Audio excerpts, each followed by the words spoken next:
Selamat datang di kelurahan dengan jumlah penduduk paling sedikit di DKI Jakarta. Selamat datang di Kelurahan Gelora.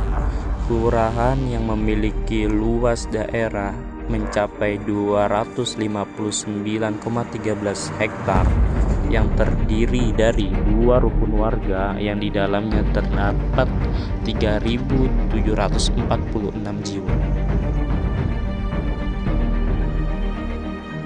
Kawasan yang berada tepat di jantung ibu kota, terdapat banyak objek vital negara seperti gedung MPR DPR RI, gedung Menpora, gedung TVRI, gedung Kehutanan, Stadion Gelora Bung Karno, dan Kemendikbud.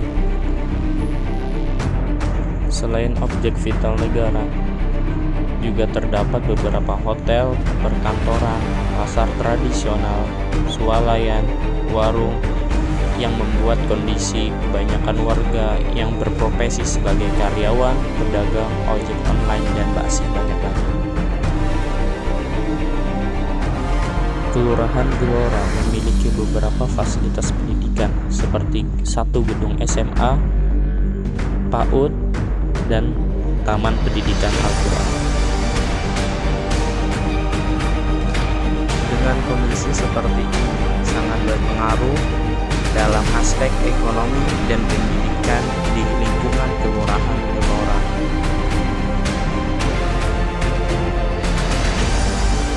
Kondisi yang tepat berada di jantung ibu kota memaksa kita mempunyai keterampilan untuk bersaing dengan para pendatang. Maka dari itu, peran pendidikan di lokasi ini sangatlah penting.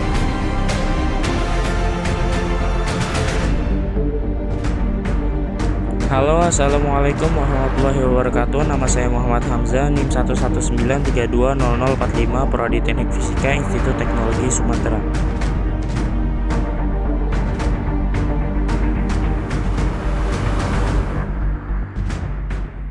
Mana kita takutin entah kalau dibuka nih yang anak-anak PAUD itu kan kondisinya belum ini, dia kan masih lemah gitu loh. Kalau seandainya itu masih, kalau sampai misalnya masuk di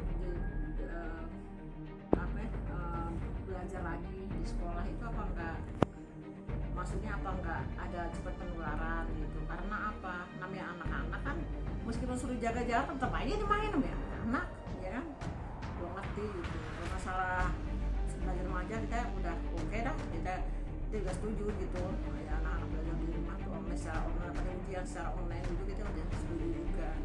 Cuman ya kita nih yang menghadapi ke depan, mengingatkan dokter anak Indonesia tuh udah yang merawat anak-anak itu nilai tingkat COVID-nya tuh pasien tuh ini ya tinggi gitu sekarang tuh.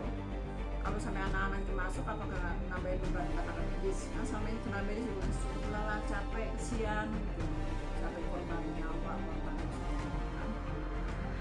Ya kalau bisa yang anak-anak PAUD itu ditangguhkan dulu deh gitu, jangan sampai nambah lagi nanti gitu penularannya.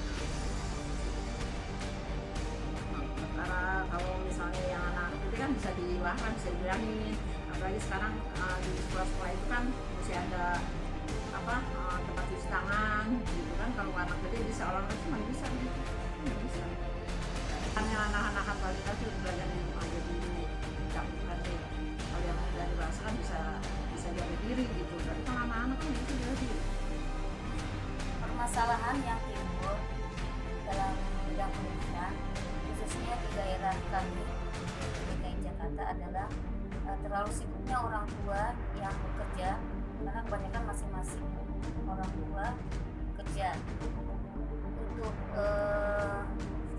untuk tingkat pendidikan. Kebanyakan tingkat SMA, tapi masih banyak anak-anak yang memang setelah SMA melanjutkan ke jenjang kuliah. Itu butuh support dari orang tua ke arah sana. Ya, ini banyak sekali kendala-kendala yang kami hadapi dalam menghadapi anak-anak usia dini. Dikarenakan kendala-kendala itu adalah berbedanya usia anak usia dini yang tidak sesuai antara karakter dengan usia. Ada anak usia dini yang usianya sudah besar tapi karakternya seperti anak kecil.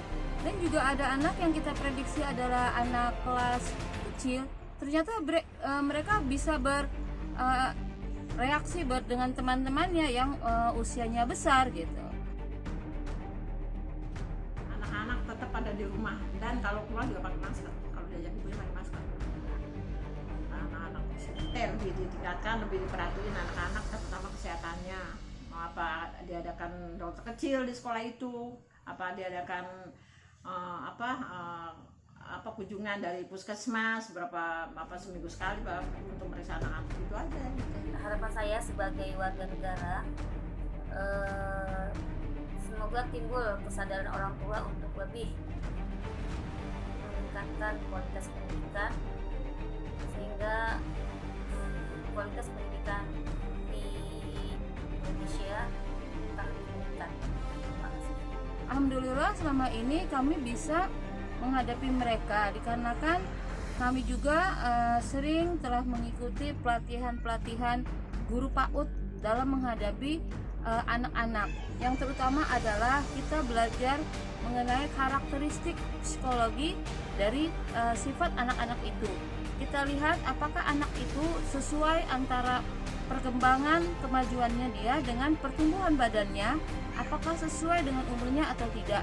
Jadi kita insya Allah bisa menghadapi mereka itu sesuai dengan keinginan anak-anak, dan dalam berinovasi di Belajar PAUD kami bebaskan anak-anak untuk berinovasi. Kami tampung semua aspirasi anak-anak sehingga dalam belajar yang kami utamakan adalah bagaimana anak-anak itu bisa tampil ceria dan bahagia. Tentunya senang sekali bila anak-anak itu dipuji. Jadi kalau anak itu berhasil mendapatkan sesuatu, kita tidak boleh segan-segan untuk memuji anak-anak itu. Dan kalau anak-anak itu bisa mengatasi dengan temannya, dia bisa bersabar, dia bisa mengantri, kita ucapkan, kita kasih apresiasi. Alhamdulillah, makasih ya dengan anak-anak itu. Ya kira-kira seperti itu. Belajar bersama dengan Kamza, saya merasa Kamza menyampaikan pembelajaran dengan cara yang sangat baik dan juga dapat mudah dipahami, sehingga membuat kita yang mendengarnya dan juga yang diberi arahan olehnya tidak merasakan bosan oleh pembelajaran. Sekian, terima kasih.